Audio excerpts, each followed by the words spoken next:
අයිබෝන් එක මගේ රට වැඩසටහන ඔබ දන්නවා අපේ එකම දේශීයත්වය ඒ වගේම දේශීය නිර්මාණ ශිල්පීන් මේ සියලු දෙනා පිළිබඳව කතා බහ කරන වැඩසටහන බවට බොහෝ දෙනෙක් හඳුනගෙන තියෙනවා සහ බොහෝ දෙනෙක් එකමගේ රට වැඩසටහනත් එක්ක ඒක රාශී වෙනවා. අද දවසේදීත් අපි අපේ නිර්මාණ ශිල්පීන් සමග සහ ජාතික ශිල්ප සභාව සමග සාකච්ඡා කළ යුතු මේ දවස්වල සමාජ මාධ්‍යයේ වැඩිපුරම කතා බහට ලක් වෙන්නේ මේ ශිල්පීන් පිළිබඳව.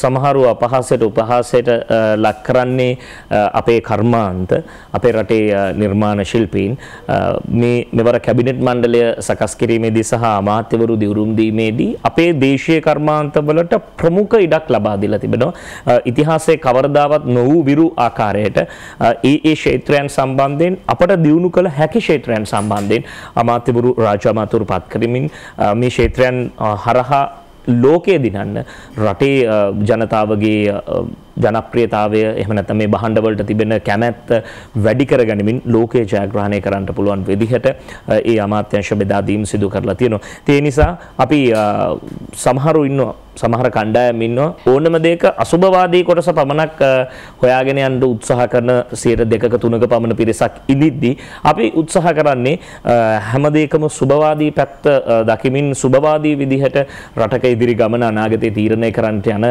කණ්ඩායමකට ඒ අවශ්‍ය කරන ශක්තිය ලබා දෙන්න. අදත් අපේ වැඩසටහන වෙනුවෙන් ජාතික ශිල්ප සභාව නියෝජනය කරමින් එහි සහකාර අධ්‍යක්ෂ පුහුණු ආනන්ද ජයසේකර මහත්මයා අපිත් එක්ක එකතු වෙනවා. අයිබෝන්.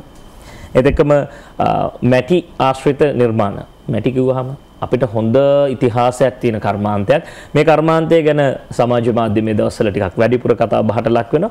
ඒ නිසා මේ කර්මාන්තය හරහා යා හැකි දුර සහ වර්තමානයේ පවතින තත්ත්වය මේ සියල්ල පිළිබඳව ඒ ක්ෂේත්‍රයේ නිරත වෙලා ඉන්න නිර්මාණ ශිල්පිනියක් අපිත් සමග එකතු වෙනවා. ඇයත් එක්ක කතා බහ කරන්න පුළුවන්.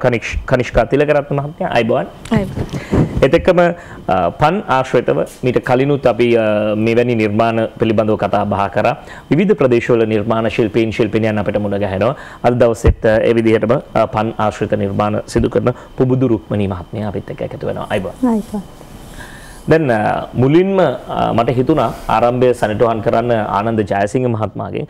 දැන් මේ අමාත්‍ය මණ්ඩල බෙදා දීමේදී විවිධ ක්ෂේත්‍රවලට අපි දන්නවා මැටි පිත්තල වේවැල් කර්මාන්ත ක්ෂේත්‍රයන් ආවරණය කරමින් එක් රාජ්‍ය අමාත්‍යවරයෙක් පත් වෙද්දී අත්‍යන්තර රෙදිපිලි ඒ වගේම බතික් සහ දේශීය රෙදිපිලි කර්මාන්තය ගැන ගත්තාම තවත් අමාත්‍යවරයෙක් නම් වෙනවා. ඒ වගේම මැණිකා ස්වර්ණාභරණ ක්ෂේත්‍රයට තවත් රාජ්‍ය අමාත්‍යවරයෙක් කැබිනට් අමාත්‍යවරයාගේ යටතේ සිටින මේ රාජ්‍ය අමාත්‍යවරුන්ට වෙනමම ගැසට් පත්‍රය හරහා ඔවුන්ගේ විෂය පතයන් ඔවුන්ට අදාළ වෙන ආයතන සියල්ල නම් කරලා තිබෙනවා.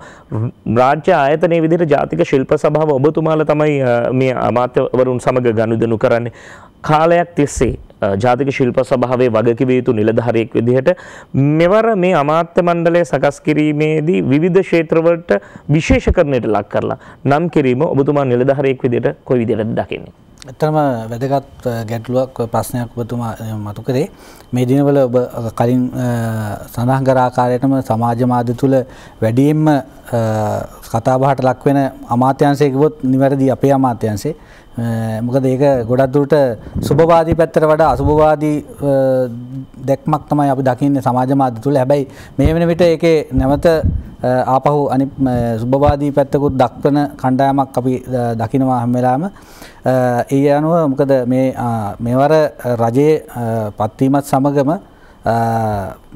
රට හදන සෞභාග්‍යයේ දැක්ම පෙරදරි කරගෙන මේ අමාත්‍යාංශ ගොඩනගලා තියෙන බව අපිට හොඳටම පැහැදිලි වෙනවා.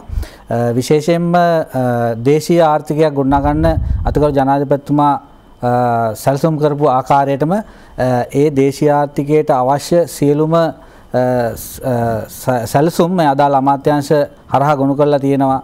ඒකත් එක්ක තමයි කර්මාන්ත අමාත්‍යාංශයේ මම හිතන්නේ විශාල විෂයපතයකට යටත් කරලා තියෙනවා. ගරු කැබිනට් අමාත්‍ය විමල් විරන්ස ඇමතුමා යටතේ මහා පරිමාණ කර්මාන්ත රැසක් ඒක රාශි කරලා තියෙනවා. වගේම අනිකුත් කර්මාන්ත රාජ්‍ය අමාත්‍යාංශ 3කට බෙදලා වෙන් කරලා තියෙනවා.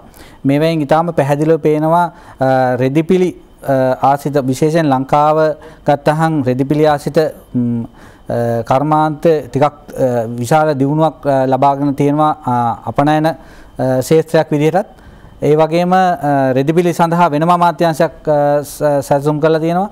ඒ වගේම මණික් හා ස්වර්ණාභරණ සඳහා වෙනම අමාත්‍යාංශයක් සූදානම් කරලා තියෙනවා.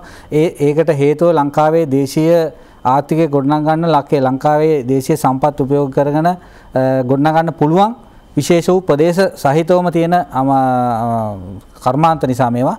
ඒ වගේම තමයි අපේ අමාත්‍යාංශයේ වේවැල්, පිත්තල, මැටි, ලීබඩු සහ ගාමීය කර්මාන්ත ප්‍රවර්ධන අමාත්‍යාංශය කියලා අපේ අමාත්‍යාංශය නම් කරලා තිනවා. මේක ඇත්තටම අර ප්‍රධාන විෂයන් 4ක් මූලික කරලා තිබුණාට එතුමා මම හිතන්නේ විශේෂයෙන්ම විශේෂ ගැටලු ගොඩක් තියෙන විෂයන් කරුණු විශේෂේත්‍ර කිහිපයක් කර්මාන්ත කිහිපයක් මූලික කරගෙන අමාත්‍යාංශයේ මුලට මීට කලින් කවදාකවත් කර්මාන්ත ක්ෂේත්‍රයක නිෂ්පාදන ක්ෂේත්‍රයක නමක් අමාත්‍යාංශයක මුලට ඇවිල්ලා නැහැ. ඒකට හේතුව තමයි ඒ කර්මාන්ත කරුවන්ට සතුටු වෙන්න පුළුවන් අපේ කර්මාන්ත කෙරෙහි ජනාධිපතිතුමා ඍජුවම මේ උනන්දුව දක්වුවා කියන එක තමයි ඒකේ තේරුම. ඒ වගේම අනිත් කර්මාන්ත ක්ෂේත්‍ර සියලු දේවල් අයිති වෙන දා ගාමීය කර්මාන්ත ප්‍රවර්ධන අමාත්‍යාංශය කියලා අපි මේක දකින්නේ හස්ත කර්මාන්ත සංවර්ධනය සඳහා පළමු වරට පිහිටන ලද තනි අමාත්‍යාංශයක් විදිහටයි අපි මේක දකින්නේ. ඒ නිසා මේට ඉස්සෙල්ලා අපේ හස්ත කර්මාන්ත සංවර්ධනය සඳහා අපි හිටියේ අමාත්‍යාංශයක් යටතේ තවත් එක විෂයක් විදියට විතරයි. නමුත් අපි හැමදාම අපේක්ෂා කරා ජාතික ශිල්ප සභාව විදියට මේ රටේ දේශීය හස්ත කර්මාන්ත අපේ කලාවන් අපේ සංස්කෘතිය උරුමය අපේ අනන්‍යතාවය ලෝකෙට අරන් යන්න අපේ කර්මාන්තයක් විදිහට දිනු කරලා මේක ගෙනියන්න නම් අපිට මේකට වෙනම මුදල් වෙන් වෙන වෙනම අමාත්‍යාංශයක් වෙනම අමාත්‍ය කෙනෙක් අමාත්‍යවරයෙක් පත් වෙන්න ඕනි කියන අදහස අපි තිබුණා. ඒ සිහිනේ මේවර මං හිතන්නේ සැබවින්ම ඔප්පු වෙලා තියෙනවා. ඒ නිසා මේකට අවඥාවෙන් බලන කවුරු වුණත් තවත් අවුරුදු මං හිතන්නේ 5ක් යන්න ඕනේ නැහැ. වැඩි ඈතක නෙවෙයි. හස්තකර්මාන්ත ක්ෂේත්‍රයේ විශේෂ පිබිදීමකට ලක් කරන්න අපිට මේ අවස්ථාව ප්‍රයෝජනට ගන්න පුළුවන්. ඒ නිසා විශේෂයෙන්ම මේ දවස්වල මැටි ගැන වැඩියෙන් කතා වෙනවා. මේ ගැන මුලින්ම සඳහන් කරන්න ඕනේ. මැටි කියලා කියන්නේ අවඥාවට කාරණාවක් නෙවෙයි. මැටි කියන්නේ මේ ලෝකේ ඉතිහාසයේ ගවේෂණය කරන හැම මොහොතකම මැටි කැබැල්ලක් තමයි මූලික කරගන්නේ. ලංකාවේ ඉතිහාසයේ අවුරුදු 40000ක් පරණයි කියලා කියන්නේ කොහේ හරි ගවේෂණය කරලා හොයන තැනකදී හම්බෙන්නේ කොහේ හරි මැටි කැබැල්ලක්. ඒ කියන්නේ ඉතිහාසයේ මානවයා ආරම්භ වුණේ කවද්ද? ඒ දවසේ ඉඳලම මැටි කර්මාන්තය පැවතිලා තියෙන එකයි තේරුම. ඒ නිසා මේ මැටි කර්මාන්තය අද දක්වා ඇවිල්ලා ලෝකේ දියුණු සෙරමික් කර්මාන්තය දක්වාම ගිහින් තියෙන මේ කර්මාන්තය නිසා මැටි වලින් කරන්න බැරි දෙයක් නෑ මේ ලෝකේ. නිසා අද වෙනකොට ඒව පැත්තට නැවත හැරිලා තියෙනවා අපේ සෞඛ්‍ය ආරක්ෂිත ආහාර නිෂ්පාදන රටාවට අපේ අනෙකුත් සියලුම නිෂ්පාදන සඳහා මැටි කර්මාන්තය යොදා ගැනීමට මේ වෙනකොටත් සැලසුම් කළා තියෙනවා. ඒ නිසා අපි මේ සම්බන්ධයෙන් විශේෂ අවධානයෙන් මහ ජනතාවට අපිත් එක්ක එක රාශි වෙලා බලන්න කියලා අපි ආරාධනා කරනවා. මේ කර්මාන්තවල විශේෂ පිබිදීමක් අපි ඇති කරනවා අනිවාර්යයෙන්. ඔය අපි සඳහන් කරන 40ක් පිරිස ඔවුන් ඉතිහාසය නොදැන කතා කිරීම නිසා අපේ කර්මාන්ත මේ විදිහට හාස්‍යයට ලක් කරා වෙන්නට පුළුවන්. ඉතිහාසය අධ්‍යයනය කළොත් ආනන්ද ජයසිංහ මහත්මයා සඳහන් කළා වගේම අපේ ඉතිහාසය පමණක් නෙවෙයි ලෝක ඉතිහාසය තුලත් මැටි කර්මාන්තයට සුවිශේෂී බවක් හිමි වෙනවා. ඒ නිසා ඉතිහාසය නොදැන යම් යම් කරුණු ප්‍රකාශ කිරීම ඔබ වර්තමානයේදී සමස්ත සමාජය තුල අවඥාවට ලක්වීමට එක් කාරණාවක් බවට පත්වේවි. මැටි කර්මාන්තයේ වැඩිපුර කතා බහට ලක් වෙන නිසාම අපි කනිෂ්ක මහත්මියගෙන් අහලා දැනගනිමු. ඔබ ඇයි මේ ක්ෂේත්‍රයට යොමු වන්නේ? දැන් අපේ රට තුල කර්මාන්තයක් විදිහට ඒ සඳහා යම් වෙළඳපොළක් තිබෙනවද? කොහොමද තත්ත්වය? ඇත්තට මම පාරම්පරික මැටි කර්මාන්ත ශිල්පිනියක් නෙමෙයි. මම මේ කෝට්ටේ මාදිරි ප්‍රදේශයේ ඉතින් අර පෙරහැර කෝට්ටේ පෙරහැර යනකොට ඒ දෙපැත්තේ තියෙන මම සෙන්ට් තෝමස් එකට ගිය කෝට්ටේ. ඉතින් පාසල කිට්ටුවම තියෙන හරි ආසාවක් හිතුණා ඒ කාලේ ඉඳලා මැටි මඩු ගන්න. ඉතින් යාළුවෝ විහිළුත් කරනවා කැඩිච්ච කෑලි එකතු කරන් එනවා කියලා. ඊට පස්සේ ඒ ලෙවල් කරාට පස්සේ නිකන් හිතුණා ඉගෙන ගන්න ඕනි කියලා කර්මාන්තයෙන්. ඊට පස්සේ ආයතන කීපයකට ගියා. විශේෂයෙන් ග්‍රාමෝදය ජන කලා කේන්ද්‍රය. ඊට පස්සේ වරාගුඩ සෙරමික් ආයතන දැන් ජාතික ශිල්ප සභාව යටතේ තියෙන. ඊට පස්සේ බස්නාහිර පළාත් කර්මාන්ත දෙපාර්තමේන්තුවේ බියගම රතු මැටි මධ්‍යස්ථානයේ විශේෂ පුහුණුවක් ලැබුණා. ඒ අනුව තමයි මේ කර්මාන්තයට ඇත්තටම යොමුනේ මැටි වර්ග. මොකද විශේෂ එක එක මැටි වර්ග තියෙනවානේ. එක භාණ්ඩයක් එක එක වලං මැටි වෙනයි බියගම රතු මැටි වෙනයි. ඉතින් ඒ කර්මාන්ත එක එක විදිහට වෙනස් වෙනවා. ඉතින් දැන් මේ බියගම මැටි වලින් තමයි මම භාණ්ඩ නිෂ්පාදනය කරලා තියෙන්නේ. ගොඩක්ම මේක ගොඩක් වැලි ගතිය අඩුයි. මොකද ෆිනිෂින් භාණ්ඩ නිෂ්පාදනය කිරීමේ හැකියාව මේ මැටි වලට තියෙනවා අර වලම් මැටට වැඩිය. ඉතින් හොඳ ඉල්ලුමක් තියෙනවා අනිවාර්යයෙන්ම හොඳ ෆිනිෂින් භාණ්ඩ. ඒ කියන්නේ හොඳ නිමාවක් තියෙනවා නම් ඕනෑම භාණ්ඩයකට ඉල්ලුම අනිවාර්යෙන් තියෙනවා. පාරිභෝගිකයාට ගැළපෙන විදිහට පාරිභෝගිකයා බලාපොරොත්තු වෙන විදිහට නිර්මාණ කරනවා නම් ඔවුන් සඳහන් කරන්නේ ඒ සඳහා හොඳ ඉඩක් වෙළඳපළක් පවතිනවා කියලා. අපි නිර්මාණත් එක්ක කතා බහ කරමු. ඇගේ නිර්මාණ කිහිපයක්ම ගෙනවිත් තිබෙනවා. දැනටමත් මේ ඇනවුම් මේ වෙන විටත් ලැබිලා ඉවරයි. මේ තියෙන නිෂ්පාදන වලට. මොකද එහෙම උසස් තත්ත්වයේ නිෂ්පාදන රැගෙන આવොත් තමයි පාරිභෝගිකයන් විදිහට පාරිභෝගිකයන් සතුටටපත් වෙන්නේ. ඒ කිව්වා මැටි වර්ග කිහිපයක්ම තිබෙනවා කියලා. දැන් මේ බියගම රතු මැටි. එතකොට දැන් අනෙක් මැටි වර්ග යොදාගෙන මේ කියන අපි කියන්නේ නිමිභාව ලබා ගන්න බැරිද නැත්නම් ඒ මැටි වලට තව මොනවා හරි එකතු කරලා මේ කියන තත්ත්වය උදා කරගන්න බැරිද? මෙහෙම දැන් වලම් මැටි ගත්තොත් වැලි ගතිය ටිකක් වැඩි. ඒකට ලිපේ තිබීම හැකියාව තියෙන. ඔරොත්තු දෙනවනේ. දැන් මේක ලිපේ තියන්න බෑ. මේකේ වැලි ගතිය අඩු නිසා ලිපේ දීපීමේ හැකියාව නෑ. හොඳ ෆිනිෂින් ගතිය. අර ස්මූත් අර ලස්සනට මදින් මැදලා හොඳ අර අලංකාරමත් භාවය තමයි මේ බියගම රත් මැටි විශේෂත්වය තියෙන්නේ. මේ සුදු මැටි වර්ගම තමයි එක එක පාරිසරික තත්ත්වයන් මත එක එක වැලි එහෙම පස් වර්ග එකතු වෙලා අපද්‍රව්‍ය එකතු වෙලා තමයි මේ මැටි වෙනස් වෙලා තියෙන එකිනෙකට. විශේෂත්වය තියෙන්නේ මේකේ වැලි ගතිය අඩුයි. අර ක්ලේ වලින් බෝල් ක්ලේ ආදාර අවශ්‍ය මිශ්‍රණය හොඳටම මේ මැටි වල තියෙනවා. ඒ අවශ්‍ය මේ හොඳ මේ ලස්සන භාවය ගන්න පුළුවන් මේ මැටි. සාමාන්‍යයෙන් අපි කියන්නේ අර ජාත්‍යන්තර වෙළඳපොළට යවිය හැකි මට්ටමේ නිර්මාණ සමහර වෙලාවට විසිතුරු අපි දිනදා භාවිත නොකලත් විසිතුරු භාණ්ඩ විදිහට භාවිත කරන්න හෝ තමන්ගේ නිවස හැඩ කරගන්න සමහරු ආසාවට මේ රැගෙන යනවා මැටි භාණ්ඩ මේ එවැනි නිර්මාණ තමයි අයගේ නිර්මාණ ගොන්නේ තියෙන්නේ. ඊළඟට අපි යමුවන්ට සූදානම් පුබුදු රුක්මනී මහත්මියට පන් ආශ්‍රිත නිර්මාණ කරන්නේ. අපි දකිනවා මේ මෙවැනි නිර්මාණ පන් ආශ්‍රිත නිර්මාණත් නිර්මාණ ශිල්පීන් ශිල්පිනියන් ගණනාවක් තිබෙනවා.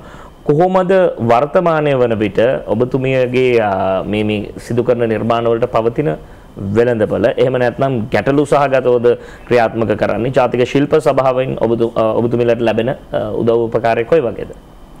ජාතික ශිල්ප සභාවෙන් අපට පුහුණු වැඩසටහන් පවත්වනවා. ඒ කියන්නේ නව නිර්මාණ හැම දෙයක්ම නිර්මාණ ගත්තහම අලුත් නිර්මාණයක් ජාතික ශිල්ප සභාව හරහා අපට ට්‍රේනින් වලදී අවශ්‍ය කරන පුහුණුවට ලබා දීලා තියෙනවා.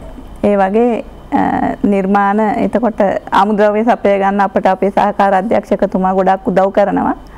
පන් ගන්න තැන් එහෙම අපට පෙන්නලා දීලා ඒ තැන් හොයලා දීලා අපට උදව් කරනවා. ඒ වගේම අලවි පැත්තට දැන් නිෂ්පාදන අලෙවි කරගැනීමේ ගැටලු මේ දවස්වල තමයි තියෙන්නේ. නැත්තම් ඇත්තටම නිෂ්පාදන ගැටල කරගැනීමේ අඩුවක් නැහැ අපට. මේ දවස්වල කොරෝනා තත්ත්වයත් එක්ක රටේ පවතින තත්ත්වයත් එක්ක තමයි අලෙවි කරගැනීම අඩු වෙලා තියෙන්නේ. දැන් ඔබතුමීලට මේ අලෙවි කරගැනීම අඩු වෙලා කියන්නේ අපි දන්නවා සංචාරකව පැමිණීමනේ අඩුනේ. දැන් සංචාරකයන් ඉලක්ක කරගෙනද පුදුමහත් මේ නිෂ්පාදනය සිදු කළේ නැත්නම් දේශීය වෙළඳපළත් වශයෙන් අර ලක්සල වගේ ආයතන දැනට බඩු ගන්න එක නවත්තලා තියෙනවා. මේ ඒ කියන්නේ තාම යාලා මේ අපේ ලබාගත් භාණ්ඩව අලෙවි කරලා තමයි බඩ ලබා ගන්න නැවත. හොඳයි. අපි මේ ගැටලු පිළිබඳව සාකච්ඡා කරමු. වෙලාව බලන්න ඕනේ. අපි වෙලාව බලලා යලි සාකච්ඡාව සමග එක්වෙමු ඉක්මනින්. අපි අපේ නිර්මාණකරුවන් සමගින් සාකච්ඡා කරමින් හිටියේ අද දවසේදී මැටි කර්මාන්තයේ වගේම පන් ආශ්‍රිත නිර්මාණ පිළිබඳව පන් ආශ්‍රිත නිර්මාණ සිදු කරන පුබුදු රුක්මනී මහත්මිය සමගින් අපි සාකච්ඡා කරමින් හිටියේ.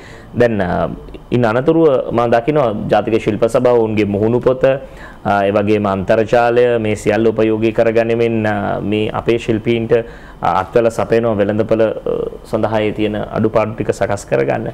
ශිල්ප සභාව මේ මැදිහත් වීම සිදු කරමින් අපි නිරතුරුව කතා බහ කරපු නිසා දැන් ශිල්ප සභාව පිළිබඳව අපිත් දන්නවා ශිල්ප සභාව හා සමානව ඔබතුමන්ලා දැන් ඉදිරියේදී අර අන්තර්ජාලයට තොරතුරු එකතු කරන්න මේ ශිල්පීන්ගේ තොරතුරු සියල්ල එකතු වෙන්න ඕන. මොකද ඕනෑම තැනකින් අපි කියමු දැන් මම පාරිභෝගිකයෙක් නම් මං කැමති පන් භාණ්ඩ මිලදී ගන්න. ඒ නිෂ්පාදනය කරන නිෂ්පාදකයන් සියලු දෙනාගේ දත්ත එක තැනක තියෙනවා නම් මට ලේසි. ඒ වැඩපිළිවෙලේ මේ වෙන විට තත්ත්වය කොයි වගේද? ඒ වැඩපිළිවෙල මේ වෙන විටත් අපි අවසාන අදියරේ තියෙන්නේ. මේ මාසයේ අවසාන වෙන විට සියලුම හස්තකර්මා ශිල්පීන් නැවත ලියාපදිංචි කරලා නව හඳුනුම්පත් ලබා දීලා ඒ සියලු තොරතුරු අන්තර්ජාලයට එකතු වීමේ කටයුතු ආරම්භ කරනවා. ඒ වගේම ඔබට අපි සඳහන් කරා මීට පෙරත් අපේ වෙළඳ මොකද මේ හැම එකකටම තියෙන දැන් අලෙවි කිරීමේ ගැටලු සමහරක් අලෙවි කිරීම ආයතන සහ හෝටල් වල සමහර කරට හොටෙල්ස් වල තිවිච්ච ෂෝරූම්ස් වගේවත් මේ වෙනකොට ක්‍රියාත්මක කරන්නේ නැති නිසා සහ ලක්සල වගේ ආයතන යම් ප්‍රමාණයකට පසුබැසීමක් වෙලා තියෙනවා මොකද එයාලගේ වෙළඳ පාරිභෝගික පැමිණීම නිසා ජාතික ශිල්ප සභාව විදිහටත් මේ වෙනකොට අලෙවි ප්‍රදර්ශනාගාර ගණනාවක් රට පුරා මේ වෙනකොට සැලසුම් කරගෙන තියෙනවා. ඒකේ අපි කැලණිය ප්‍රදේශයේ වරාගොඩ කේන්ද්‍ර කරගෙන අලෙවි සැලක් මේ මාසයේම අවසාන වන විට විවෘත කිරීමට මේ වෙනකොට සැලසුම් කරලා තියෙනවා. අද වෙනකොටත් ඒකේ මේ වෙනකොට භාණ්ඩ මිලදී ගැනීම අපේ හස්තකර්මා ශිල්පීන්ගේ සිදු වෙනවා. ඒ නිසා මේ මාසයේ අවසාන විට මේ හස්තකර්මා ශිල්පීන් සිල් දෙනාගේම තොරතුරු ඇතුළත් අන්තර්ජාල පහසුකම ලබා ගන්න සැලසුම් කරලා තියෙනවා. ඒ නිසා මම හිතන්නේ ලබන මාස වෙනකොට ඕනෑම ගැනුම්කරුවෙකුට ඍජුව මේකට සම්බන්ධ වෙලා අයගේ තොරතුරු ලබා ගැනීමේ හැකියාව ලැබෙනවා. හොඳයි. ඒත් එක්කම දැන් මේ ක්ෂේත්‍රයන් පිළිබඳව අපි තොරතුරු කතා බහ කරද්දී තරුණ තරුණියන් මේ ක්ෂේත්‍රයන් වලට ආශක්ත වෙලා වුන් පුහුණු අවස්ථාවන් පිළිබඳව මේ වැඩි තොරතුරු විමසනවා. මොකද සමහර වෙලාවට අපෙනුත් ඒ පිළිබඳව තොරතුරු අහන වෙලාවල් තිබෙනවා. ඔබතුමා පුහුණු අංශය සම්බන්ධ සහකාර අධ්‍යක්ෂවරයා විදිහට මේ අලුතෙන් මේ ක්ෂේත්‍රයන්ට අවතීර්ණ වෙන කියන්නේ මම කියන්නේ ඔවුන් කිසිම විදිහකට ඔවුන්ගේ පරම්පරාවෙන්වත් මේ ක්ෂේත්‍රයන් වලට සම්බන්ධ වෙලා නැති ඒ වගේ මේ ක්ෂේත්‍රයන් සම්බන්ධයෙන් මූලික අවබෝධය හෝ නැති හුදෙක් වැඩසටහන දැකලා එහෙම නැත්නම් වෙනත් විදිහට අන්තර්ජාලයෙන් තොරතුරු දැකලා මේ ක්ෂේත්‍රයට අවතීර්ණ වෙන්න ඉන්න කෙනෙක්ට කොයි වගේ පහසුකම්ද තිබෙන්නේ? ඉතාලම හොඳ ඔබ ප්‍රශ්නයක් මෙමුසුයි. මොකද බොහෝ දෙනෙක් දන්නේ නැහැ අපේ රටේ තියෙන ආයතන වලින් ලබා දෙන කාර්යභාරය සහ ඒවෙන් තියෙන ලබා ගන්න පුළුවන් අවස්ථාන් කොච්චරද කියලා. දැන් ජාතික ශිල්ප සභාව සතුව විශේෂ පුහුණු මධ්‍යස්ථාන ජාලයක් රට පුරාම ක්‍රියාත්මකයි සියලුම දිස්ත්‍රික්ක ආවරණය වෙන පරිදි. අපේ පුහුණු මධ්‍යස්ථාන විතරක් 112ක් ලංකා පුරාම ක්‍රියාත්මක වෙනවා. ඒ වගේම ඒ පුහුණු මධ්‍යස්ථාන වලට වාර්ෂිකව ආධුනිකයන් බඳවාගෙන වාර්ෂික පුහුණු පාඨමාලාවක් විදිහට පූර්ණ කාලීන පුහුණුවක් ලබා දෙනවා අවුරුද්දක. සියලුම හස්තකර්මා ක්ෂේත්‍ර මේ දැන් අපේ අමාත්‍යාංශය ගත්තහම බොහෝ දෙනෙක් හිතනවා ඇති අමාත්‍යාංශයේ විෂයන් 4යි පේන්නේ වේවැල්, මැටි, ලී වැඩ සහ පිත්තල වගේ. නමුත් හස්තකර්මා ක්ෂේත්‍ර 57ක් තියෙනවා. ඒතකොට මේ 57 ගත්තාම මෙතන තියෙන සමහරක් ඒවා දැන් මේ පං කියන එක ඒ අමාත්‍යාංශයට පේන්නේ නැහැ. නමුත් පං ගත්තාම මේ තියෙන වැටකේ. වැටේකයි කර්ම. නමුත් පං, තලකොළ, තල්කොළ, ඉන්දිකොළ කියලා මේ වගේ ගත්තාම ඒකෙත් ගොඩක් විහිදලා යන කර්මාන්ත ගොඩක් තියෙන නිසා මේ හැම කර්මාන්තයකටම අදාළ පුහුණුව ජාතික ශිල්ප සභාවේ පුහුණු මධ්‍යස්ථාන මගින් ලබා දෙනවා. මම අත කිව්වොත් කර්මාන්ත ශිල්පිනියක් වගේ විතරක් නෙමෙයි මේ අපේ පුබුදු රුක්මනී මහත්මිය අපේ බෙන්තොට තියෙන වැටකේ කර්මාන්ත පුහුණු මධ්‍යස්ථාන උපදේශිකාව. නිසා ඒ වගේම මේ කනිෂ්කා මහත්මිය දැන් කිව්වා කනිෂ්කා මහත්මිය පාරම්පරික කර්මාන්ත කරුවෙක් නෙවෙයි කියලා. එතකොට එතුමිය මේ කොළඹ ඉස්කෝලේකට ගිහිල්ලා අධ්‍යාපනය ලැබලා ආසාවට සම්බන්ධ වුණේ. අද වෙනකොට එතුමිය බියගම මැටි කර්මාන්ත ශාලාවේ උපදේශකතුමිය. ඒ නිසා මේ ලංකාවේ අපේ මීට අමතරව මාස 6 පුහුණු පාඨමාලා ගුරු ශිල්පී වැඩසටහන කියලා අපේ තව තියෙනවා. ඊට අමතරව උසස් තාක්ෂණ පුහුණු වැඩසටහන කියලා මේ හැම එකටම නොමිලේ ලබා දෙන පුහුණු සඳහා ලංකාවේ ඕනම කෙනෙකුට ආසාවක් තියෙන කැමැත්තක් තියෙන ඕනෙක කෙනෙකුට ජාතික ශිල්ප සභාවේ සියලුම දිස්ත්‍රික්ක හරහා පුහුණුව සඳහා සම්බන්ධ වෙන්න පුළුවන්. හොඳයි. අපි ඒ ගැන ටිකක් වැඩිපුර කතා බහ කරමු සහ නිර්මාණ ශිල්පීන්ගේ ඒ නිර්මාණත් එක්ක කතා බහ කරමු. පෑන් පෑ ප්‍රවෘත්ති ප්‍රකාශය සඳහා අපි විරාමය ලබා ගන්නවා. විරාමයෙන් අනතුරුව යලිත් එක මගේ රට වැඩසටහන සමග එක්වෙමු.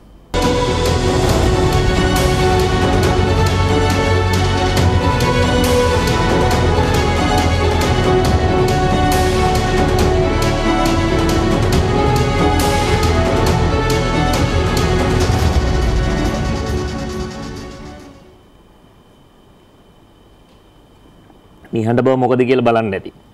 මේ මැටි කෝප් එක වතුර ටිකක් බොනකොට තියෙන මේ සීතල අපිට සාමාන්‍යයෙන් මේ ඉස්සර නම් ටිකක් වැඩිපුර ගෙවල් වල තිබුණා මේ වගේ මැටි භාජන. ඒ නිසා මේ දැන් සමහර වෙලාවට ඔය වෙනත් රටවලින් ගෙන ආපු නිෂ්පාදන වෙන්න පුළුවන්. එහෙම නැත්නම් අර මෙලමයින් වලින් හදපු කෝප්ප වෙන්න පුළුවන්. ඒවයින් අපි වතුර බීලා නැත්නම් රස්නේ ಜಾති එහෙම නැත්නම් තේ එකක් බීලා ඊට පස්සේ තියෙන ලෙඩ සේරම හැදුනට පස්සේ අපි ආයෙත් යනවා බෙහෙත් ටිකක් අරගෙන එන්න. මේ අපේ ස්වභාවික දේවල් ඒ කියන්නේ අපේ මහ පොළොවෙන් ගන්න මැටි වලින් තමයි මේ නිර්මාණ සියල්ලම සිදු කරලා තියෙන්නේ.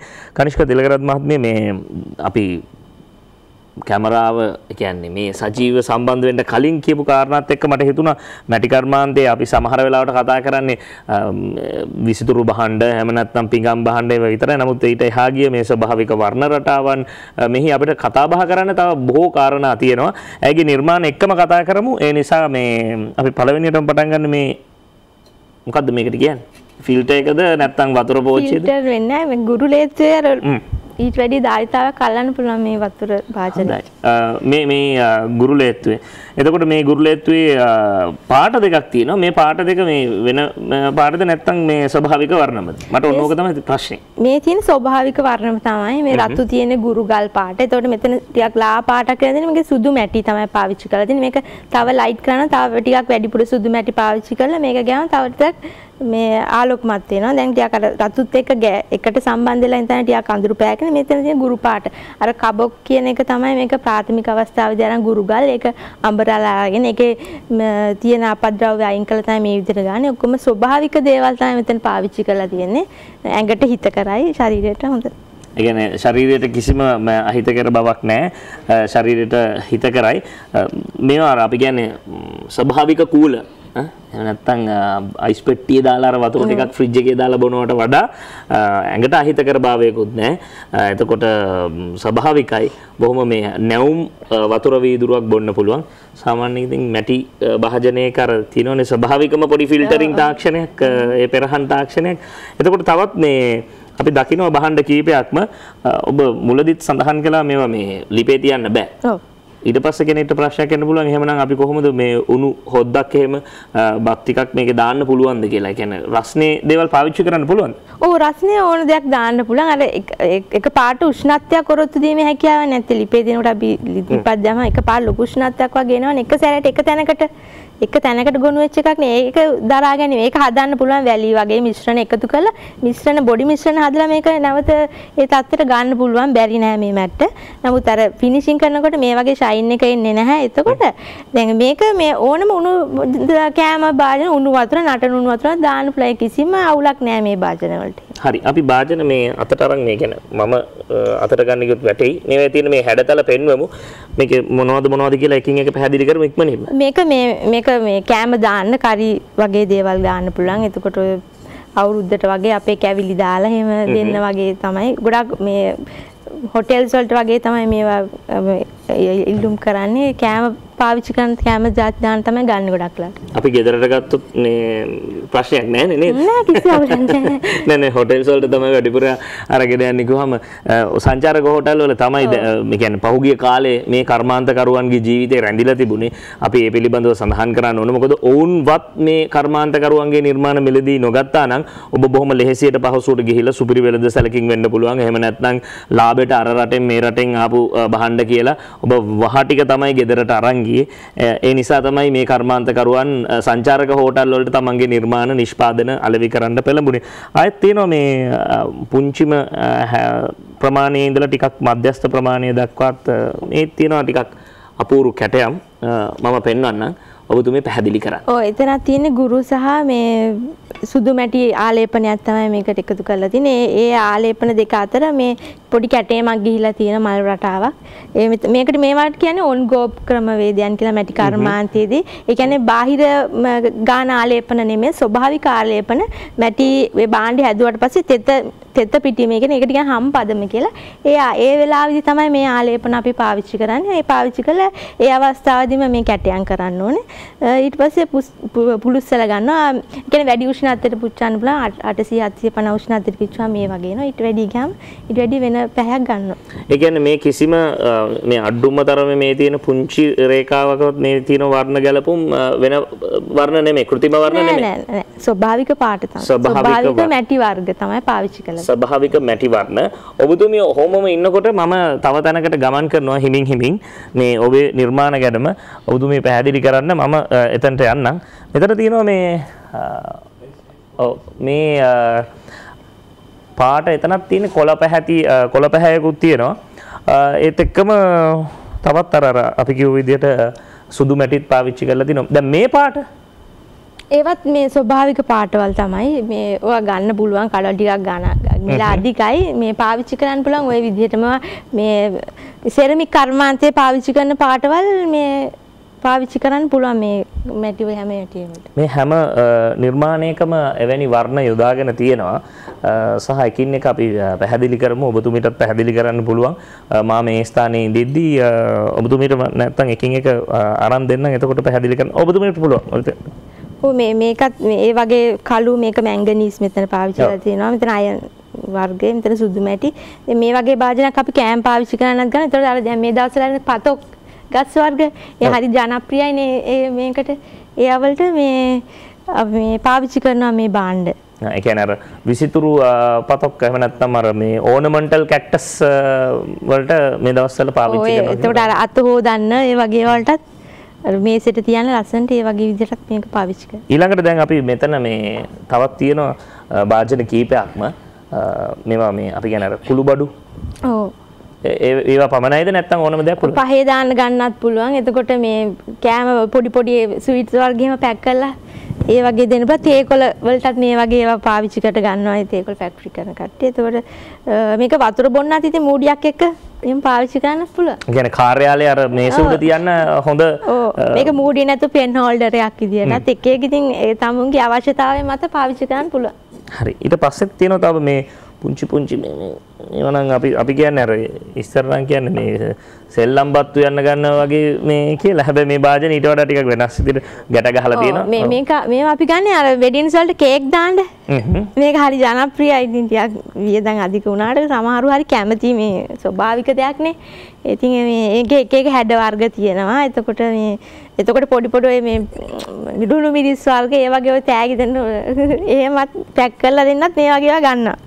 සමහරු මේ ඉතා විශාල මුදල් වියදම් කරද්දී තමන්ගේ විවාහ උත්සවයට ඉතින් අපි කියන්නේ ටිකක් වෙනස් වෙන්න උත්සාහ කරනකොට මේ වගේ දේවල් කමක් නැහැ. ඊට පස්සෙත් තියෙනවා මේ අපි ප්‍රමාණ කීපයකින් මේ මොකක්ද කියලා පැහැදිලි කරමු. මේකත් ඔය කෑම තියන්න ප්ලේට් එකක් විදියටත් ගන්නවා. එතකොට මේ අනිත් ඩිෂ් මේකේ යටින් තියලා පාවිච්චි කරනවා. අනිත් ගොඩක් අය මේක මේ ප්ලේන් එක ගන්නවා පේන්ට් කරන්න. මේක හරි ජනප්‍රියයි. මා ගොඩක් අය හොයන් එනවා මේක ගන්න. මේකේ පේන්ට් කරලා ඒගොල්ලෝ මේ එක එක අපේ ලංකාවේ ඩිසයින්ස් වලක පේන්ට් කරලා මේ ටුවරිස්ට්ලාට විකුණන්න මේ හැඩ ගන්නවා ඒගොල්ලෝ.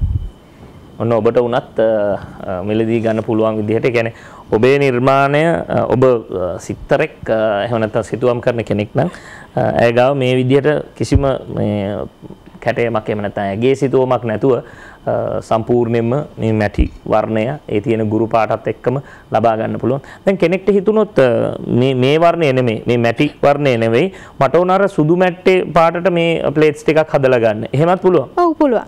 ඒතර සුදු මැටි ආලේප කරලා ඒ විදිහට මේ ක්‍රමවේදයට අනුව හදලා දෙන්න පුළුවන්. හරි. මෙන්න මේ විදිහට නිර්මාණ ගණනාවක් තිබෙනවා. අපි ඔබේ නිර්මාණත් එක්ක කතා බහ කරනවා වගේම ඊළඟට සූදානම් වෙනවා අනිකුත් නිර්මාණ ගැන කතා කරන්න. මම ළඟින් තියෙන නිර්මාණ එක්ක කතාව පටන් ගන්නම්. එතකොට ඔබතුමීට ඇවිත් අසුන් ගන්න පුළුවන් අපේ කනිෂ්කා තිලකරත්න මහත්මියට. මේ තමයි අපේ නිර්මාණ ශිල්පීන්ගේ හැකියාව. ඔබ හොඳින් නරඹන්න මේ සමීප දර්ශන ඔබ දකින්නේ ඒ නිර්මාණ ඕනෑම හැඩයකට ඒ වගේම වර්ණ රටාවන් මේ සියල්ල ස්වභාවික වර්ණ. ඒ නිසා තවදුරටත් ස්වභාවික පරිසරයට සහ ස්වභාවික ජීවිතයකට හුරු වෙන අපි කියන්නේ ස්වභාව ධර්මයට අනුකූල ජීවිතයකට හුරු වෙන්න මුළු ලෝකෙම දැන් උත්සාහ කරනවා පරිසර හිතකාමී ජීවන රටාවක්. එන්නේ ඒ ආකාර ජීවන රටාවකට කැමැත්තක් දක්වන උදවියට මේ නිර්මාණ බොහෝ සෙයින් වැදගත්. හරි. මම ළඟ තියෙන නිර්මාණ එක්කම මම මේ කතා බහ අපේ පුබුදු රුක්මනී මහත්මියගේ කතා බහ පටන් ගන්නම්. බොහොම මේ වර්ණවත් සහ දුටු ගමන් මිලදී ගන්න හිතෙනවා. මට නෙමෙයි කාන්තාව නම් දුටු ගමන් මේ නිර්මාණය මිලදී ගනි. මා අතට ගන්නම් නැත්නම් ඔබට සමහර වෙලාවට දැක් ගන්න. මොකක්ද මේ වර්ණ ගන්නවලා තියෙන්නේ කොහොමද මේ පන් වැටකේපන්. ඔබතුමී පැහැදිලි කර මොකක්ද මේ නිර්මාණයේ තියෙන විශේෂත්වය කියලා? නිර්මාණයේ තියෙන විශේෂත්වය ඩයි දා ගන්නකොට තමයි ওই වර්ණ සංකලන ටික ලබා ගන්නෙ. ඒක අපි මුලින්ම එක වර්ණයක් යොදලා ඊට පස්සේ තමයි අනිත් වර්ණ දෙකම දාගන්නේ. මුළු පංගහටම එක වර්ණයක් දාගෙන ඊට පස්සේ තමයි අනිත් ටික ගන්න. ඊට පස්සේ ඩයි ටික හොඳට අල්ල ගන්නවා. ඒ ඩයි යන්නේ නැති හේතුව තමයි ওই බෑග් එකේ තියෙන විශේෂත්වය. ඒ කියන්නේ කිසිම විදිහකට මේ ඩයි එක යන්නේ නැහැ. යන්නේ නැහැ. ගොඩක් කාලයක් පවතිනවා ওই විදිහටම. සහ මේ හොඳ ඉඩක් තියෙනවා. සාමාන්‍යයෙන් අර ටිකක් වැඩිපුර මොනවා හරි ගෙනියන්න උත්සාහ කරන කෙනෙක්ට ඔන්න හොඳ ඉඩක් තියෙන අර ඉඩකඩ සහිත බෑග් ඕනේ. සමහරුන්ට පුංචි බෑග් එකක් වුණා වුණාට සමහරුන්ට ටිකක් ඉඩකඩ වැඩි බෑග් එකක් ඕම නැහැ. මේක ටිකක් සාම්ප්‍රදායික පෙනුමක් තියෙන පන්සලට යනකොට එහෙම හොඳයි නේ. පන්සල යන ලන්ච් බෑග් එක කියලා කියන්නේ ඒකට. කෑම එක ඔෆිස් යන මිස්ලට වගේ හදපු අයිටම් එකක් තමයි ඒක. කෑම එක ගෙනියන්න පුළුවන්. එහෙම නැත්නම් සමහර වෙලාවට හවසට පන්සල් යනකොට පොල් තෙල් බෝතලෙයි ඒ ටික. එහෙම නැත්නම් වෙනත් කොයි හරි පුංචි පුංචි දේවල් දාගෙන යන්න පුළුවන්. මේත් වැටකේපන්මද? ගල්ලැහැපන්. ගල්ලැහැපන්. මොකක්ද මේ වැටකේපන් වල සහ ගල්ලැහැපන් වල තියෙන විශේෂත්වය? ගල්ලැහැපන් කියන්නේ වෙලෙන් කපා ගන්න පම් වර්ගයක්. වැටකය කියන්නේ ගොඩ වැවෙන ශාකයක්. ඒකෙන් පැය 3ක් තම්බලා සතියක් පමණ සුදු කර ගන්න ඕන වැටකයාපන් කියන එක.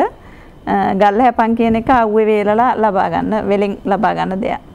දැන් එතකොට සාමාන්‍යයෙන් අමුද්‍රව්‍ය හොයාගැනීමේ ගැටලුවක් තියෙනවද? දැන් ගල්ලැහැපන් හෝ වැටකේපන් හොයාගන්න? ගල්ලැහැපන් වල හිගතාවයක් තියෙනවා. දැන් අපේ බෙන්තර ප්‍රදේශයේ වෙනදා කුඹුරු වල සෑහෙන පන් වගා කරලා තිබුණා. දැන් ඒව වගා කරන එක නවත්තලා තියෙනවා. ගොඩක් කට්ටිය දැන් පැදුර වියන මට්ටමින් නැති වෙලා තියෙනවා. මොකද මේ වෙන වෙන ආදේශිත භාණ්ඩ නිසා.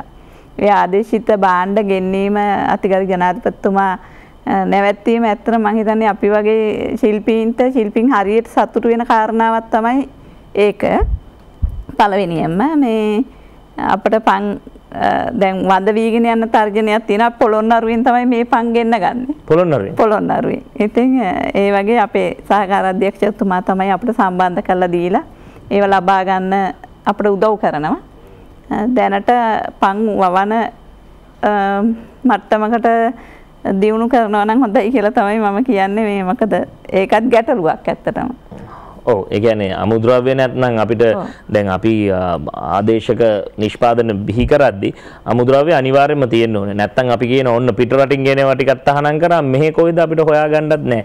ඔය තමයි. මොකද වෙනදා මේ වෙල් භූමිය වල වගා කිරීම තහනම් කරලා තිබුණා කෘෂිකර්ම දෙපාර්තමේන්තුවෙන්. ඒක දැන් වෙනකොට මම හිතන්නේ අපි මේ හිතපු ඇමතුමෙකුට අපි බුද්ධික පත්‍රන ඇමතුමාට ලියුම් දීලා ඒක මම හිතන්නේ කෘෂිකර්ම දෙපාර්තමේන්තුවෙන් දැන් අලුතෙන් පටන් ගන්න කියලා තියෙනවා පම් වගා කරන්න අවසර දෙනවා කියලා. ඔව්. අපි බලමු දැන් ඒ පිළිබඳ ප්‍රශ්න කරමු අපේ ජාතික ශිල්ප සභාවෙන් ආනන්ද ජයසිංහ මහත්මයාට තමයි අමුද්‍රව්‍ය හිඟනම් අමුද්‍රව්‍ය වගා කරන්න ගැටලු තියෙනවා නම් ඒ සම්බන්ධයෙන් නීතිමය ඒ ගැටලු ටික විසඳලා දීලා ඒ වගේම ආයතන මට්ටමින් යම් ගැටලු තියෙනවා නම් විසඳලා දීලා ඒ කටයුතු සිදු කරන්න පුළුවන්. අපිට වෙලාව බලන්න තියෙනවා. වෙලාව බලලා ඒ ප්‍රශ්නේ ආනන්ද ජයසිංහ මහත්මයාට ඉදිරිපත් කරමු. අපි පැහැදිලි කරමින් හිටිය අපුබුදු රුක්මනි මහත්මිය පැහැදිලි කළා මේ අමුද්‍රව්‍ය හොයා ගැනීමේදී සමහරලාට අමුද්‍රව්‍ය නැවත වගා කිරීමේදී යම් යම් ගැටලු තියෙනවා කියලා. ආනන්ද ජයසිංහ මහත්මයා බොහෝ ශිල්පීන් නගන චෝදනාවක් තමයි ওই කාරණේ. මොකද ඔවුන්ට යම් රක්ෂිත ප්‍රදේශවල වෙන්න පුළුවන්. මේ විදිහට වෙල් ආශ්‍රිත වෙන්නට පුළුවන්. කෘෂිකර්ම අමාත්‍යාංශයෙන් හෝ වනජීවි අමාත්‍යාංශයෙන් අවසර ගන්න වැඩ කටයුත්ත මේ ශිල්පීන්ට කරන්න ගියොත් එහෙම ඔවුන් ලොකු අමාරුවක වැටෙනවා. ඔබතුමන්ලා තමයි රාජ්‍ය මැදිහත් වීම කොහොමද මේ අමුද්‍රව්‍ය ගැටලුව විසඳා දෙන්න සහ අමුද්‍රව්‍ය යලි වගා කිරීම. ඒ කියන්නේ මේ පන් වගේ අමුද්‍රව්‍ය ඉක්මනින් වගා කරන්න සහ ඉක්මනින් ඵලදාන නෙලා ගන්න පුළුවන්. ඒ අමුද්‍රව්‍ය වගා කිරීමේ කටයුතු සිදු වෙන්නේ. ඇතරම මේ අපි මේ ජාතික ශිල්ප සභාව විදිහට මේ අමුද්‍රව්‍ය වගා කිරීමේ වැඩසටහන කොහොමත් අපි සාමාන්‍යයෙන් ක්‍රියාත්මක කරගෙන ආවා. අපිට තිබිච්ච ගැටලු තමයි පුදුරුමනි කිව්වා වගේම ඉඩම් සම්බන්ධයෙන් යම් යම් ආයතන හරහා අපි සම්බන්ධ වෙනකොට ඒව ලබා ගැනීමේ ගැටලු ඇති වෙනවා. ඒක කාලෙකදී අපි පෞද්ගලික ඉඩම් වල වගා කිරීම කටයුතු කරා. එතකොට සමහරක් වෙලාවට ඒවා යම් ඵලදායී බවක් ඇති වුණා රටේ අමුද්‍රව්‍ය සුලභ වෙනවා. නමුත් අපි රජයේ ආයතනයක් විදිහට කොහොමද පෞද්ගලික තැන්වල වගා කරන්න කියලා. ඒ අනුව අපි රජයේ ඉඩම් වල වගා කරමු කියලා වගේ නොයෙකුත් එතකොට කියනවා කුඹුරු ඉඩම් වගා කරන්න දෙන්නේ නැහැ කියලා. එක රජ්‍ය ප්‍රතිපත්ති මත. නමුත් මේවර අපිට වඩාම වාසිදායක විදිහට පෙන්වන්න පුළුවන් හොඳම සාක්ෂියක් විදිහට තියෙනවා මෙවර අමාත්‍යාංශ ගැසට් කිරීමේදීම ජාතික ශිල්ප සභාව යටත් වෙලා තියෙන රාජ්‍ය අමාත්‍යාංශ යටතේ තියෙන අපි තියෙන වගකීම් යටතේ ගැසට් කළාම තියෙනවා ඌනේ අභියෝජිත රජයේ ඉඩම් අමුද්‍රව්‍ය වගා සඳහා ලබා දෙනවා. ඒ ලබාගෙන අදාළ අමුද්‍රව්‍ය වගාවන් සාර්ථක කරන්න අමුද්‍රව්‍ය වගා සම්පකාර ක්‍රමවේදයක් යටතේ ක්‍රියාත්මක කරන්න කියලා අපිට ප්‍රධාන ක්‍රියාකාරමක් විදිහට ඇතුළත් කරලා තියෙනවා ගැසට් එකට. මේ නිසා අපිට මම හිතන්නේ මෙතනින් එහාට වේගවත්ව ඒ කටයුතු කරන්න පුළුවන් වෙයි. ඇත්තටම අපි සමහරක් වෙලාවට වේවැල් ගත්තොත් වේවැල් වගා කරනවා. වගා කරන්න පුළුවන් අපිට කපන්න බෑ. එතකොට ඒ වගේ ගැටලු වෙනවා. ඒ නිසා මම හිතන්නේ ඒ අමුද්‍රව්‍ය සඳහා ජනාධිපතිතුමා විශේෂ අවධානය යොමු කරලා තියෙනවා. රටාධන සෞභාග්‍ය දැක්මෙත් අමුද්‍රව්‍ය ගැටලුව සම්බන්ධයෙන් එතුමා අවධානය යොමු කරලා නොයෙකුත් ක්‍රියාමාර්ග දක්වලා තියෙනවා. වගේම මේවර අමාත්‍යාංශ ගැසට් කිරීමේදී අමුද්‍රව්‍ය සම්බන්ධයෙන් විශේෂ අවධානය යොමු කරලා තියෙනවා. ඒ නිසා අපිට අමුද්‍රව්‍ය වගා කිරීම සහ අමුද්‍රව්‍ය සම්බන්ධයෙන් අනෙකුත් සියලු කටයුතු කරන්න අපි මේ වෙනකොටත් සැලසුම් හදනවා. අමුද්‍රව්‍ය කළමනාකරණ ඒකකයක් පිහිටවන්න සහ අමුද්‍රව්‍ය විකල්ප අමුද්‍රව්‍ය සොයා ගන්න තවත් පරිසරයේ අපි මෙතනින් කරන්නේත් ආපහු ගන්නකොට පරිසරයේ රුක්‍රෝපණයක් මේ කරන්නේ.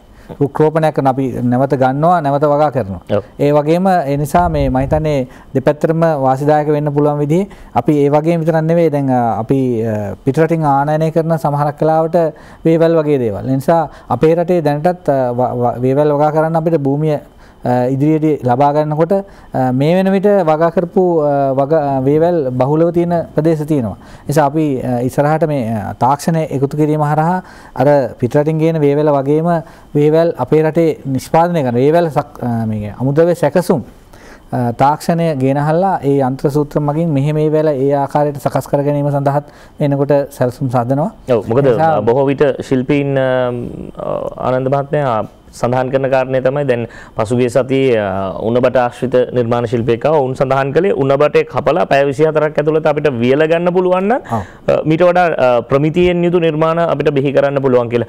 ඔවුන් බොහෝ දෙනෙක්ට තියෙන්නේ එක්ක අමුද්‍රව්‍ය තියෙනවා තාක්ෂණයේ හිඟකමක් තියෙනවා. එක්කෝ අමුද්‍රව්‍ය හිඟයි තාක්ෂණයත් හිඟයි. නැත්නම් තාක්ෂණයේ තිබුණාට අමුද්‍රව්‍ය හිඟයි. මෙන්න මේ අපි කියන්නේ අර සිදුරු ටික වහන්න ඕන. අපි විශ්වාස කරනවා ඔබතුමන්ලා ඒ කටයුත්ත සිදු කරાવી කියලා. අනිවාර්යෙන්ම අපි දැන් මේ අලුත් වැඩපිළිවෙලටදී අපි ආකාර ක්‍රමවේද 4ක් විශේෂ ක්‍රමවේද 4ක් පාවිච්චි කරනවා මේ සංවර්ධන කටයුතු සඳහා. විශේෂයෙන්ම පුහුණු ඇකඩමික් පැත්ත ගැන මේ ශිල්ප අධ්‍යාපනය කියන එක ගොඩක් දුරට වැදගත් වෙනවා අපේ රටේ. පුහුණු වෘත්තීය පුහුණුවක් විදිහට විධිමත් පුහුණුවක් ලබා දීලා මේවා තාක්ෂණික කාරණා තියෙනවා. ගොඩක් ශිල්පීන් සම්ප්‍රදායික දැනුම වගේ මේක අලුත් තාක්ෂණ එකතු වුනේ නැත්නම් අපිට කර්මාන්තයක් විදිහට ඉදිරියට මේව දිනු කරන්න බැරි වෙනවා. එහෙනම් අලුත් තාක්ෂණ එකතු කරන්න වෙනවා. ඒවත් සමග පුහුණුව ලබා දෙන ගමන් අලුත් තාක්ෂණයේ උපකරණ සහ හොයා ගන්න වෙනවා වගේම පිටරටින් සමහරක් වෙලාවට අපිට ගේන්න වෙනවා. අපි හැම වෙලාවෙම පිටරට මත යැපෙන මට්ටමක ඉන්නේ. ඒ වගේම තමයි අමුද්‍රව්‍ය සඳහා අදාළ පිළියම් යොදන එක, අමුද්‍රව්‍ය කළමනාකරණ වැඩසටහනක් ක්‍රියාත්මක කරන එක. ඒ වගේම තමයි වෙළඳපොළ. මේ කියන කාරණා හතර අපි එකරාශී කරලා අපි ඉදිරි වසර 5 තුළ මේ ක්ෂේත්‍රය තුළ ලොකු සංවර්ධනයක් කරන්න සැලසුම් කරන මේ වෙනකොට තියෙනවා. පරිසර හිතකාමී නිෂ්පාදන මිලදී ගන්න ගියාම ඊළඟ කාරණේ තමයි අපිට තියෙන්නේ. දැන් මේවා තියෙන මිල ගණන් ටිකක් වැඩි. අර පරිසරයට අහිත කර දේවල් වල මිල ගණන් අඩුයි.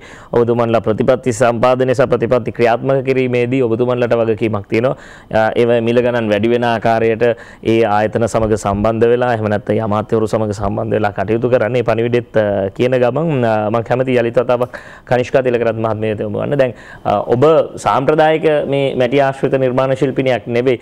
දැන් ඔබේ සම්පූර්ණ ජීවිකාව මේ මැටි කර්මාන්තයේ සහ ඒ ආශ්‍රිතව සිදුවන්නේ නැත්නම් ඔබ වෙනතුරු රැකියාවක නිරත වෙන ගමන් මේ කටයුතු සිදු කරනවාද? නෑ දැන්ට නම් මම සම්පූර්ණයෙන් මේ කර්මාන්තයේ සම්බන්ධයෙන් තමයි කරගෙන යන්නේ. මේ අලුත් නිෂ්පාදන කරන ගමන් ඒ ආශ්‍රිතව අධ්‍යයන කටයුතු කරනවා. ඉස්සර නම් තිබ්බේ නෑ ඉගෙන ගන්න කාලේ අර අවශ්‍ය අර මේ පහසුකම් ටිකක් අඩු තිබ්බේ. මම එන කාලේ අර විශ්වවිද්‍යාල කැම්පස් එකට වගේ ගියොත් නම් මේ තාක්ෂණික උසස් ඩිප්ලෝමාවක් අදාළ ඒ සම්බන්ධයෙන් පස්සේ අර සාමාන්‍ය පාඨමාලා තිබ්බේ නැහැ ඉගෙන ගන්න. ඉතින් හරි මහන්සියක් දරන්න උනා එක එකනා ගාවට ගිහිල්ලා ඉගෙන ගන්න ගියාම තමුන්ගේ ඕනෑම දෙයක් කරලා එපා මේ කර්මාන්ත ඉගෙන ගන්නකොට ප්‍රායෝගිකව මේ දේවල් වල යෙදෙන්න ඕනේ. යෙදුනහම තමයි අධ්‍යක්ෂක මොකද අපි මැටි පස් එක්කනේ සටහන් කරන්නේ. එතකොට ඒකේ තියෙන අභ්‍යන්තරික තියෙන දේවල් පිළිබඳ අපිට දැනුමක් තියෙන දැනුම එන්නේ අපි ප්‍රායෝගිකව වැඩක් කරොත් තමයි. නැත්නම් නිකන් බලන් හිටියට ඒක කරගන්න අමාරුයි. ඒක ටිකක් ඉස්සරහට මම හිතන්නේ අවශ්‍ය කටයුතු සැලසී අපිට මේ කියලා මේ අවශ්‍ය මේ හොඳ තාක්ෂණික දැනුමක් ඊට වැඩි දැන් ලෝකෙත් එක්ක ඉස්සරහට යන්න පුළුවන් දැනුමක් අපිට ලබා ගන්න පුළුවන් කියලා විශ්වාස කරනවා. ඉතින් ඒවත් එක්ක ඉදිරියට යන බලාපොරොත්තු වෙනවා. දැන් තරුණ කණ්ඩායම වලට මොන වගේ පණිවිඩයක්ද ලබා දෙන්නේ? අපි දන්නවා සමහරු තරුණයේ කවුරු හරි පරිගණක මම මේ ක්ෂේත්‍රයක් විතරනේ කවුරු හරි පරිගණක පාඨමාලාවක් කරොත් ගමේ ඉන්න ඉතුරු 100 දෙනාම පරිගණක පාඨමාලාවක් කරන්න යනවා. කවුරු හරි මැහුම්ගෙතුම් පාඨමාලාවක් කරොත් ඉතුරු 100 දෙනාම මැහුම්ගෙතුම් පාඨමාලාවක් කරන්න යනවා. මෙන්න මේ ක්‍රමයෙන් බැහැරව ගිහිල්ලා මේ වගේ විවිධාංගීකරණයට ලක් වුණු ක්ෂේත්‍රයන් තෝරා ගැනීම වැදගත්කම ගැන. ඔව් ඇත්තට මට ඒක හිතුණා මම ඒ ලෙවල් කළාට පස්සේ දැන් මට කරන්න දෙයක්වත් තියෙන්න බෑ. මට මූලික ලොකු ආර්ථික මට්ටමක් තිබෙත් නැහැ. දෙමාපියන්ගෙන් අර ඉල්ලගෙන එක පන්ති වලට යන ඊට පස්සේ මම හිතුවා මට කීයක් හරි දෙන්න තැනකින් මම යමක් ගන්න ඕනේ කියන එක තියුණා. දැන් ගොඩක් අයගෙන් ප්‍රශ්න තියෙනවා. ඉතින් මේ වගේ ආයතන අපිට ඇත්තටම කියන්න ඕනේ මේ කතාව. දැන් පාසලකට ගියාට අපිට මේ හස්තකර්මාන්ත සම්බන්ධව මම ඒ දවස්වල හරියට හෙව්වා. හෙව්වට මට හොයාගන්න හම්බුනේ පුහුණු මධ්‍යස්ථාන එහෙම සම්බන්ධයෙන් ලොකු දැනුමක් ගන්න හම්බුනේ. පස්සේ ඇවිදලා එක තැන් වලට ගියාට පස්සේ තමයි දැනගන්න හම්බුනේ මේ තැන් වල තියෙනවා හැංගිච්ච තැන් කියලා. ඊට පස්සේ ඇත්තටම ගියාට පස්සේ තියෙන හොඳ දැනුමක් ගන්න පුළුවන්. අපි අර එකම දෙයක් ගැන පස්සේ යනවට වැඩිය මේ වගේ විශේෂිත හැකියාවට හොඳ තැනක් තියෙනවා හැම තැනම. ඉතින් ඒක විශේෂයෙන් තමුන්ගේ හැකියාව තමුන් දියුණු කරගත්තොත් හොඳ තැනකට එන්න පුළුවන්. පුබුදු රුක්මනී මහත්මියගේ තවත් නිර්මාණ කිහිපයකුත් තියෙනවා. අපි මේ අවසන් විනාඩි කිහිපයක් ගත වෙන නිසා ඒවත් ඉක්මනින් ඔබතුමීටම ගන්න පුළුවන් සීමාවේ තියෙනවා. නැත්නම් මා සහයෝගය ලබා දෙන්න වේවිද? නැත්නම් අපේ කැමරා කණ්ඩායම සමීප දර්ශන ලබා දෙවි. ඒ තියෙන නිර්මාණ එකින් එක අපි ඉක්මනින් පැහැදිලි කරමු. ෆයිල් කවර් කීපයකුත් තියෙනවා තවත් පුංචි අත්පර්ස් එකක්. ඔව්. ඔබතුමීට වාඩි වෙලා පැහැදිලි කරන්න පුළුවන් ප්‍රශ්නයක් නැහැ. මේක කාන්තාවන් පාවිච්චි කරන අත්පර්ස් එකක්. මේකට ගොඩක් කට්ටිය කැමති මේ වර්ණ නිසා. ඒ වගේ නිර්මාණ කීපයක්. මේකත් එහෙමයි. මේකත් අත්පර්ස් එකක්. මේක සයිඩ් බෑග් එකක්. මේක කාන්තාව පාවිච්චි කරන. කාන්තාවන්ට තමයි වැඩිපුරම මේ නිෂ්පාදන ටික තියෙන්නේ. හරි ඒ අතරවාරයේ දැන් අපි දකිනවා අර සාම්ප්‍රදායික නිර්මාණත් ඒ විදිහටම තියෙනවා නේද? ඒ කියන්නේ අර ඉස්සර අපි දිනු කරලා සාම්ප්‍රදායික මට්ටමේවත් තියෙනවා. තව අපි අලුතෙන්ම හිත කරන නිර්මාණත් දැන් මේ වගේ අලුත් නිර්මාණ. ඔව්. දැන් මේකත් අලුත්ම නිර්මාණයක්. ඒ කියන්නේ මේ පහුගිය සතියේ කරේ. ඔව්. නිකන් ඉන්නකොට ඒ කියන්නේ දැන් අර නිවාඩු පන් වර්ගයේ අලුත් නිර්මාණ තමයි මේ වගේ ගැටකේ පන්ද ගල්ලහැපන්. ගල්ලහ ආශ්‍රිත තමයි ගොඩාක්ම නිර්මාණ තියෙන්නේ. හේතුව මොකද? ගල්ලහ පන්ද ඒ කියන්නේ සාමාන්‍ය නිර්මාණ ගන්න ලේසි වැටකේ පන්ද නිර්මාණ කරද්දි කොයි එකත් අමුද්‍රව්‍ය එකයි අපට මේ ඒ වුණාට ගොඩක් ගල්ලහ භාවිතයට තමයි කැමති කට්ටිය මේ බෑග් එකත් අර ඔෆිස් යන කට්ටියට මේ කෑම එක දාගෙන යන්න ඒවට තමයි මේ බෑග් එකත් නිර්මාණය කරන්නේ. ඒකත් අර වර්ණ නිසා මේ හොඳ ඉල්ලුමක් තියෙනවා. මේ තමයි අපේ මේ නිර්මාණ දැන් ඔබතුමියට මොකක්ද දෙන්න තියෙන පණිවිඩය විශේෂයෙන් තරුණ කණ්ඩායමට? අපි දකිනවා මේ අපේ රටේ තාරුණ්‍යයන් විශේෂයෙන් හැමෝම කතා කරන්නේ තරුණයෝ ගැනනේ. තරුණියන්ටත් පුළුවන් ගෙදර ඉඳලා මේ Tamanට යම් ආදායමක් උත්පාදනය කරන්න. අර කරන්නන් වාලේ පාඨමාලා හදාරන තරුණ්‍ය වෙනුවට ටිකක් නිර්මාණශීලී තරුණයක් බිහි වුණා නම් ප්‍රශ්න ගැටලු ආවමයි. ඔබතුමියගෙත් පණිවිඩය මම අපේක්ෂා කරනවා පුහුණු උපදේශිකාවක් විදිහට. පාසල් ගිහිල්ලා ඉවර වෙලා උසස් පෙළ මේ 92 වසරේදී මම හිතුවා අපේ අක්කා තමයි මට මුලින්ම ඇප්ලිකේෂන් එක බෙන්තොට ජනකලා කේන්ද්‍රයට පන් වැටගේ පුහුණු මධ්‍යස්ථානයට ළමයි බඳව ගන්නවා කියලා ඇප්ලිකේෂන් එකක් ගෙනත් දුන්නා. ඒක පුරවගෙන අරගෙන ගිහිල්ලා 94 වසරේ ඉඳන් මම ඒ අවුරුද්දක ලලිතා සීපිටිගල කියලා මගේ ගුරු මෑණිය ඒ මෑණියත් එක්ක මේ අවුරුද්දක පුහුණු පාඨමාලාවක් NEQ කරා. ඊට පස්සේ ගොඩක් කරදර මැද්දේ තමයි ඉතින් කරගත්තේ. මොකද ආර්ථික මට්ටමේ අපේ අඩු මට්ටමක් තියෙන්නේ. ඉතින් ඒවත් එක්ක කරද්දී අපි අම්මගෙන් තමයි පැදුරු යන්න ඉගෙන ගත්ත පොඩි කාලේ ඉඳන්ම. ඒ විදිහට කරගෙන යනකොට ප්‍රදර්ශන තිබුණා ජාතික ශිල්ප සභාවෙන් දකුණු පළාත. එතෙන්දී මට පැදුරු වලට සම්මාන කිහිපයක්ම ලබා ගන්න පුළුවන් වුණා. ජාතික සම්මාන මේ ජනාධිපති සම්මාන එහෙම මේ ලබා ගත්තා. ඒවෙන් එක්කම මට මේ ආදායම් කියන්නේ මට නිතරම දැක්කොත් දෙයක් කරන්න පුළුවන්. ඒ කියන්නේ ටිකක් වෙනස් විදිහට හිතන්න කියන පණිවිඩය තමයි දෙන්න තියෙන්නේ. දැන් ගෑස් සිලින්ඩරයක් වහගන්න කියලා මහත්මයෙක් ආවහම දැන් ඒකට ඕන දේ අපි නිෂ්පාදනය කරලා දෙන්න මට පුළුවන් වෙන්න. හොඳයි. අපිට කතා කරනවා නම් බොහෝ කාරණා කතා කරන්න තියෙනවා. එතුමීට පුළුවන් නිර්මාණය කරන්න ඔබ ඉල්ලන දේ, ඒ කියන්නේ පාරිභෝගිකයා ඉල්ලන දේ නිර්මාණය කරලා දෙන්න පුළුවන්. බෙහෙවින් ස්තුතිවන්ත වෙනවා ආනන්ද ජයසිංහ මහත්මයාට, සහකාර අධ්‍යක්ෂ පුහුණු ජාතික ශිල්ප සභාවේ, වගේම මැටි ආශ්‍රිත නිර්මාණ සිදු කරන කනිෂ්ක තිලකරත්න මහත්මියට, ඒත් එක්කම පන් ආශ්‍රිත නිර්මාණ සිදු කරන පුබුදු රුක්මනී මහත්මියටත් ස්තුතියි. ඒ වගේම අපේ සිව්වන මෙහෙයුම පිළිබඳවත් මතක් කරනවා. සිව්වන මෙහෙයුම වනජීවීන් සහ ඔබේ ජීවිත ආරක්ෂා කර ගැනීම වෙනුවෙන් ඔබේ යෝජනාව, ඒ වගේම අදහස, ගැටලුව ඉදිරිපත් කරන්න www.slic.gov.lk/wildlife-conflict කියන මේ වෙබ් ලිපිනය හරහා අපේ නිර්මාණ අගය කරමු, අපේ නිර්මාණ මිලදී ගනිමු සහ අපේ නිර්මාණ වලට හොඳ තැනක් ලබා දෙමු. ඔබේ ගෙදර තියෙන අර සින්තටික් කෝප්ප එහෙම නැත්නම් මෙලමයින් කෝප්ප වෙනුවට මේ මැටි කෝප් එකකින් වතුර එකක් බීලා තියෙන වෙනස වටහා ගනිමු. හැමෝම හෙටත් එක මගේ රට වැඩසටහනේ